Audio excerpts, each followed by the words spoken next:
Just wanted to make an update video regarding the mysterious dash rattle I have been looking for years, probably 2-3 years.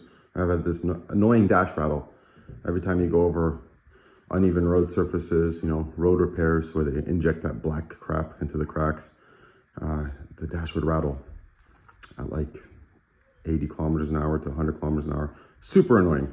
Every single, uneven road surface, little pothole crack, the dash was rattling. I've taken everything apart. The glove compartment has been removed.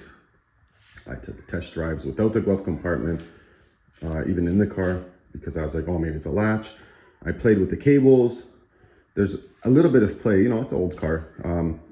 All of the HVAC controls are cable controlled. So whenever you rotate a knob, it pulls a cable and it closes the flap shut.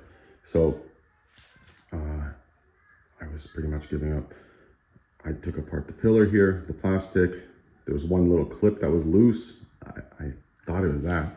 So I put a little bit of glue just to hold that little metal clip inside the enclosure. It's like a square cutout in the metal, and then the metal clip slides in, right? And it holds it tightly to the windshield frame. I thought it was that. No, I thought it was the kick panel down there, that little triangular plastic piece. I thought it was the rocker panel. It wasn't that either. I took some old children's clothes from my kids and I scrunched them up and I started wedging them anywhere I saw movement of wiring or anything. I used zip ties underneath. Then I went over to the cowl. I took the wipers off. I had the whole thing apart. Then I was checking the firewall, like the ABS control module. People were saying it could be somewhere there. I figured maybe there's a socket that fell down the cowl, but I was about to take off the fender. I said, I'm gonna check one more thing. So I started walking up to the car and I started going like this, up and down, right? And when I did it to that corner of the windshield, I noticed this rattle that sounded pretty damn similar to the problem I was having. So I actually ended up using a shirt right there. This is my little temporary fix just for a test drive.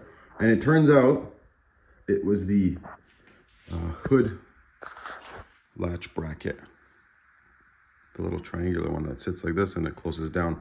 So the part that bolts to the bottom of the hood with the two 12 millimeter bolts, the rear part of the hood, the triangular portion, it has a little bit of overlap from the bracket. So the bracket sits right here. So you have a little bit of flex here. On that side, when I wiggled it, I got that noise. So I said, I'm gonna try that shirt trick. So I wedged that bad boy in there and sure enough, the rattle went away. So in case anybody's looking for this mysterious rattle and it's driving them absolutely bananas, then try that. So let me just pop my hood to show you guys what it is. This can help somebody else out. Right here, look at that.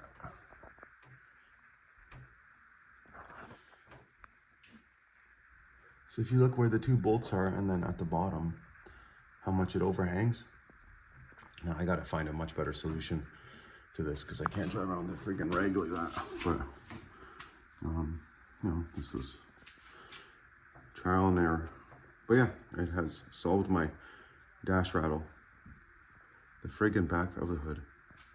And I mean, I did have the hood off when I was doing the engine swap, so it makes sense that the hood and the latch are not original to each other. So I guess when you touch something and it's not factory anymore, then there's a probability a new rattle will appear.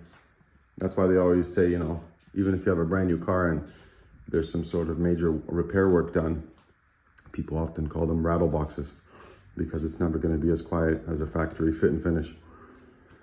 As soon as you start disassembling brackets, clips, this and that, you're going to get some mysterious rattle somewhere. And I suppose that's what happened in my scenario. So yeah, either I got to find some rubber washers, some sort of rubber grommet, maybe compress it in between the bolts and the metal. I don't know. Something to cushion the vibrations. So yeah, thanks for watching, guys. There hasn't been many Miata updates ever since the engine swap. I've just been driving it, so I have lots of maintenance work to do this winter. But yeah, all right, guys.